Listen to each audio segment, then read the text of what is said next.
Hi, I'm gonna do a Q&A today. You guys gave me some Q's and I'm gonna give you some A's.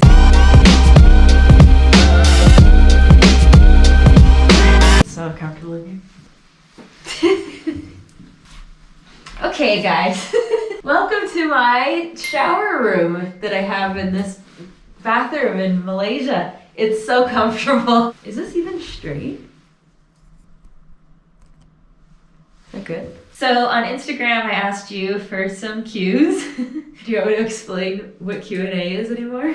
You guys wanted me to do a question and answers vlog, so that's what I'm doing right now. Okay, I'll stop explaining it. So there were a lot of questions that were repeats. You asked me the same questions over and over and over again. So I kind of combined them all together. So it's kind of like a frequently asked questions Q&A. Okay? Okay, let's go. Okay, first question is, where in the world are you now? I am currently in Kuala Lumpur, Malaysia, and I'm having a really good time. I was just in Bali for a month, and I'm going to be in Bali for another month coming up, so I'm just taking a little city break. Number 2, where do you live? I don't really live anywhere. I am homeless, I guess. I don't have a house or a home. I got rid of my apartment a while ago and have just kind of been a nomad. I guess I just roam. I live on Airbnb, I guess. Are you married and do you have kids? No, I'm not married, and I don't have kids. I don't have anything against either thing, but I don't know that I'll ever get married because I just personally don't see a reason to have to like have an agreement to love someone, but that sounded really negative. So I'm not really sure. And as far as kids go, I think that I do want a kid one day. I just don't really know when. So those 2 answers were probably really unhelpful. Okay, this question is by far one of the most asked questions in my internet space land, besides the next one I'm gonna ask. So I'll just answer them both now. Did you and Johnny break up? First of all, don't worry about me and Johnny. Johnny is the only thing in my life that I don't worry about. Johnny and I are technically not together. We had an open relationship for almost 6 years, but he's still my best friend. I'm going to see him on his birthday on New Year's Eve. I don't know how to answer that question right now, but just don't worry about it. We're fine. So this question is also the most asked question ever for me, but did you stop shooting and will you go back to the industry? I don't know the answer to that. This was always the plan. Last year, I worked my ass off, literally, and planned to take this year off to travel. So it's not like something bad happened or I didn't have some bad experience. It's just that this was my plan all along. So I'm not sure that I will shoot again. I do miss it and I really loved that industry. I have really nothing bad to say about it. I left on my own terms when I wanted to. And I had just won a bunch of awards, like I was doing really well and I really liked it and I really liked all the people in it. So I don't know the answer to that yet, but I do miss it. Why do you feel so lost in life and how could you complain about your life? I don't really think I complain about my life. Just because I feel lost sometimes, all the time, doesn't mean that I'm complaining. It's just that I'm very transparent with you guys about what I'm going through and I am having an existential crisis. So it's not that I'm complaining, it's just that I've always felt like I'm supposed to do something big with my life and I don't know what that thing is, so it drives me crazy. But I don't complain about my life. I really, really, really love my life. But just because someone's life looks fun or it seems like, oh, what could they possibly complain about? It doesn't mean that they don't go through a lot of things on the inside, you know? Like, I have a lot to give the world and I don't know how to give it, I guess. So I'm more just frustrated, you know, not complaining. I love my life. What are you talking about? How do you cope with missing your dogs when you travel? The easy answer to this is that I don't cope very well missing my dogs. I guess it's possible for me to do it at all just because Luna is with Johnny and Johnny is all that Luna has ever known. You know, she's only known me and Johnny and his dog Primo. So it makes it easier for me to be able to travel because I know that she's in a really good place with people she loves, you know? And he lives in Mexico, so they're on the beach in Mexico every day. So, sorry, I'm so uncomfortable and trying to make it look cool. So it just makes me feel better that she's with them, basically. But I don't cope with it very well. Like, I miss her so much, it kills me. Why did you decide to start traveling? Because it's something that I always wanted to do, and I love it so much. And I think that I'm out here searching for something about myself. Like, I'm trying to learn about myself out here, and I just really enjoy it. Where did you get your nickname? Well, this is a funny story. I actually got my nickname Coyote in juvenile hall. My life has been quite colorful, and you're going to start learning more and more about my life as this vlog goes on.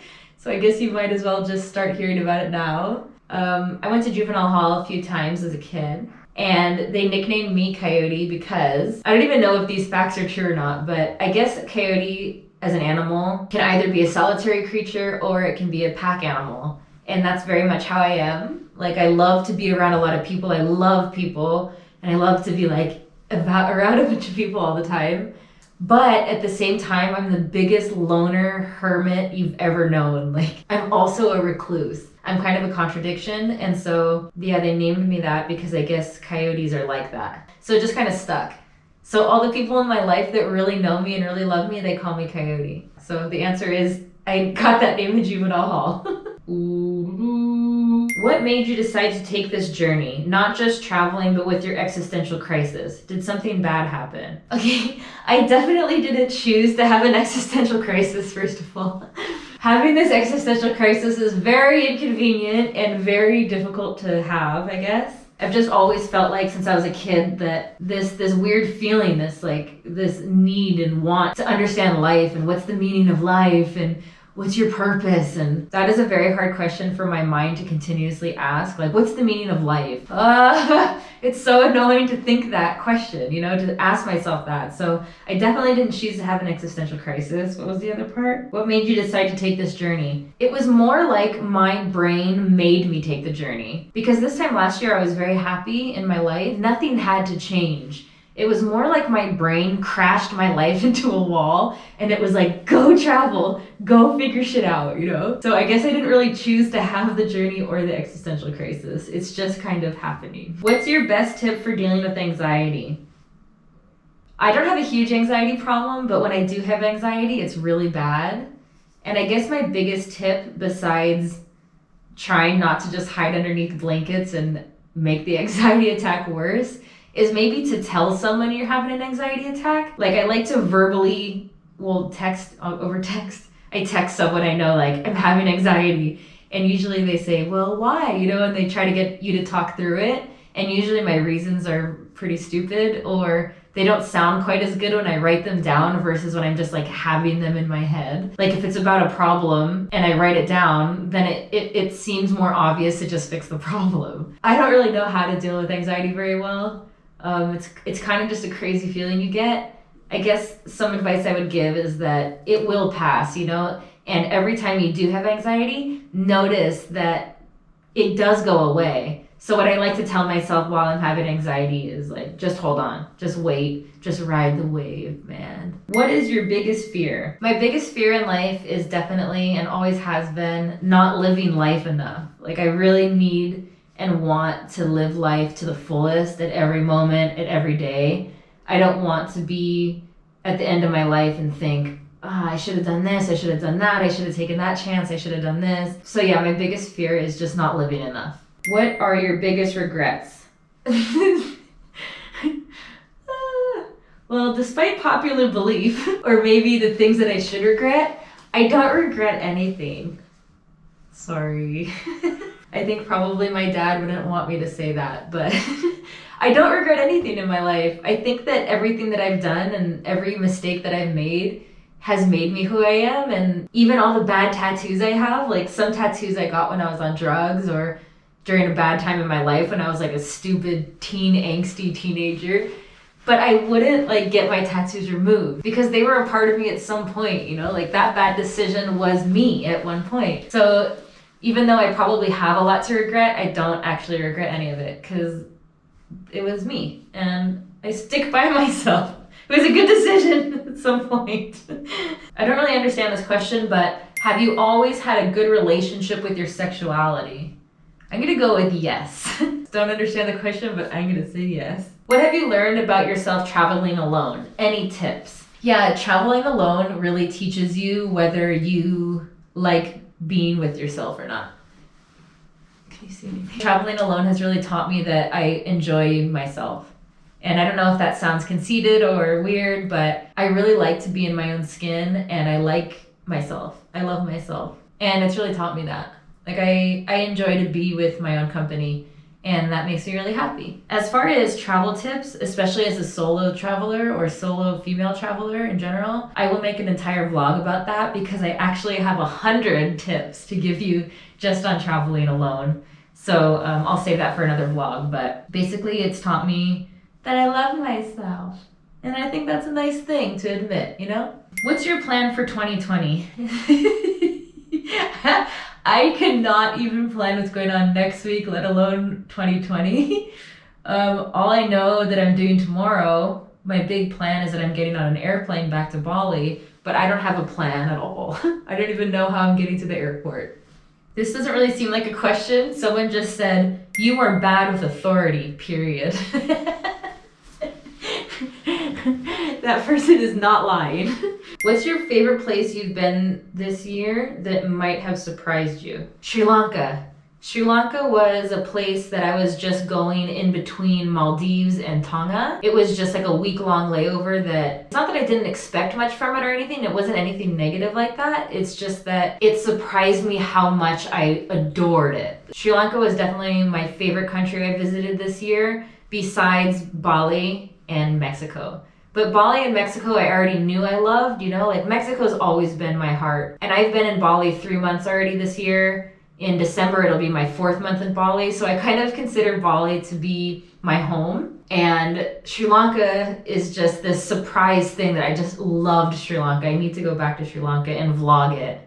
Do you get very scared traveling alone? No, I don't actually. I've never actually felt scared traveling alone. My worst traveling experience was actually in New Orleans. I had a very close call, a very dangerous close call in New Orleans that was very terrifying. But I've never even really been looked at wrong in other countries. I think that a lot of people think that all these other countries hate Americans or they're really dangerous, especially for a solo female traveler, but I've never come across it. That being said, you have to be street smart, you know, and understand your surroundings and, you know, have a good head on your shoulders. But in general, I haven't felt that scared traveling. But I'll tell you more about that in the other vlog. Are your boobs fake? Yes, and I love them so much. Dr. Farouz in Beverly Hills did them and they are absolutely perfect. I will also be doing an entire boob job vlog for everyone, especially for girls who are considering getting them done. I will be doing a whole vlog for you about that. How do you stay in shape? The gym, and I'm very active. Like I love hiking and swimming, and obviously I'm a diver, so I'm just constantly doing something. I also love dancing. Even when I'm not in a swing where I'm going to the gym all the time, I love to dance to music. So I think that just generally being active, but I do fluctuate a lot. Like sometimes I'm skinny, sometimes I'm super thick, sometimes I'm really muscular. So it just depends on what I'm doing at the time, I guess. Where did you grow up? I grew up half the time in Los Angeles, California, and half the time in Toronto, Ontario, Canada. What are you most proud of? I am most proud of staying true to myself and my outlook on life. Like I really enjoy who I am as a person, and I've always stayed true to that no matter what I've done. Like I've been in totally different careers and totally different lifestyles, but I've always stayed true to, you know, who I am. Are you still sober? Yes, I am. I am 25 days sober today. I don't know how long that's gonna last, but I am still sober. Why are you so emotional? Am I emotional? I guess I am emotional. I think it's because I feel things so deeply. When I'm happy, I'm really happy. Like I'm really, really, really happy. But when someone hurts my feelings, I do feel it really hard. I'm not sure that I believe in horoscopes or not, just because I don't know much about it and I don't know what to believe or what not to believe. But I am a Cancer and I do relate very hard with a lot of Cancer things. Like if someone else is sad, like someone I love is sad, I can feel that, you know? So I guess the answer is, why are you so emotional? Because I feel everything so much, you know? What's the first thing you like about a person? My favorite thing, I guess, about a person that I just meet is how willing they are to joke with me about everything. Because I am a jokester. Like I will make fun of anything and joke about anything. So if I put a joke out there and the other person like bounces back with a joke and we can like bounce off each other and joke, that's usually the first thing that I really, really like about someone. Except for the obvious things like being nice and people who are helpful and just being a good person, but I really love sarcastic people. How can you afford to travel? Well, I worked a lot last year and saved up a lot of money. And also it's a lot cheaper to travel than you think. I am spending probably half the amount of money that I was spending living in Hollywood last year. So I think it seems very luxurious and very expensive to be traveling the world, but it's really not. I spend at least half the amount of money now. You seem happy all the time. How do you do it, or do you fake it sometimes? I definitely don't fake it. Something that is a curse and a blessing, I guess, for me with myself is that I can't fake anything. I can't fake happiness. I can't fake anything. So if I'm upset, you'll know it. If you follow my vlogs and you follow my Instagram captions and stuff, you'll notice that I'm not always happy. And I'm very honest about it. You know, if I'm feeling some type of way, I'll tell you. And even if I don't tell you, you'll be able to tell because it's very, very obvious when I'm lying. And I just can't fake it, I guess is the answer. What makes you angry? One of the things that makes me the most angry is passive-aggressive people or people who talk to me in a passive-aggressive way. I really hate it. I'd rather you just be honest with me and tell me how you feel rather than trying to guilt me into an answer. And I also hate arrogance. Someone who thinks that they're right all the time and they always want to prove themselves right. Because I think in life, like we're all just fucking up all the time. Like we're all so confused about life and we don't know what we're doing. No one knows what they're doing. So I think when people think they're always right, it really bothers me. And when people are passive aggressive, it bothers me. Okay, all the other questions are very, very naughty or very rude or just basically repeats of the same question. So if you do want another question answered, just ask me in the comments below. And please subscribe to this channel because it helps me build confidence to make more videos. If I have more subscribers and more likes on these videos, then it makes me feel loved and I'll make you more videos. So there was my desperate begging to you. That's it. My camera is dying. I can see my battery is dying. So I love you very much and that's all. Okay, bye. See ya.